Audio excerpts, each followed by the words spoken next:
Baik, itu ketentuan yang pertama. Sekarang ketentuan yang kedua, bahwasanya mubtada dan khobar harus selalu sesuai dari sisi bilangannya atau sisi adatnya. Sehingga kalau misalnya mubtada'nya dia mufrad, khobarnya juga mufrad. Kalau misalnya mubtada'nya musanna, maka khobarnya juga harus musanna.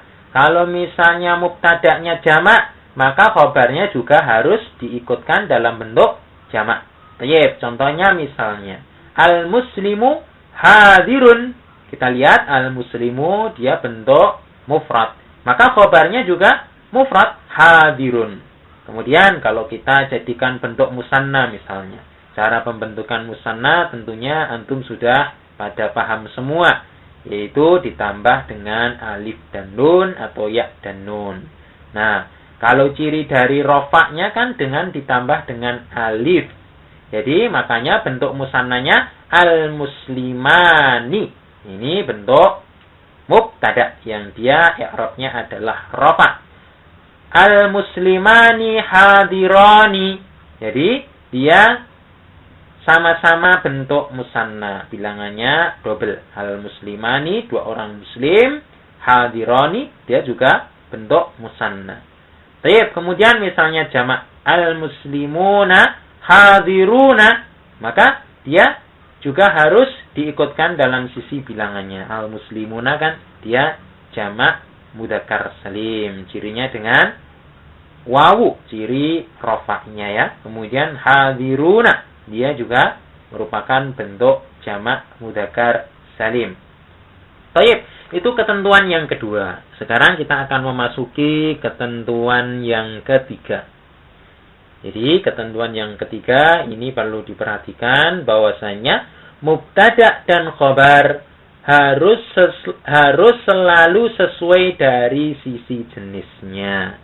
Maksudnya bagaimana? Misalnya mubtada'nya dia mudzakkar, maka khobarnya juga harus ikut mudzakkar. Demikian pula kalau misalnya mubtada'nya dia muannas atau perempuan, maka khobarnya juga harus ikut muannas. Karena memang susunan mubtada dan khobar dia harus selalu sesuai dari sisi jenisnya.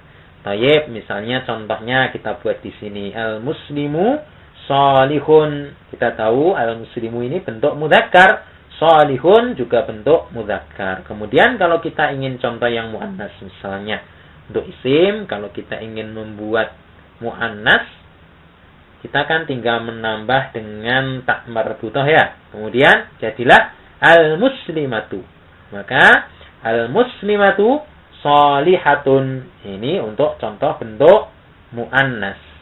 Tayyib, ini muannas yang mufrad. Kemudian misalnya kita ingin membuat contoh yang dia itu jamak misalnya. Jamak mudzakkar salim yang dia untuk mudzakkar ya. Contohnya misalnya al-mu'minuna mujtahiduna. Maka dia apa? Maka dia khabarnya juga mengikuti mubtada dalam sisi jenisnya. Sama-sama mudzakkar. Kalau kita ingin contoh yang muannas di sini, jamak muannas salim, maka khabarnya juga harus dalam bentuk jamak. Baik, misalnya di sini al-mu'minatu mujtahidatun.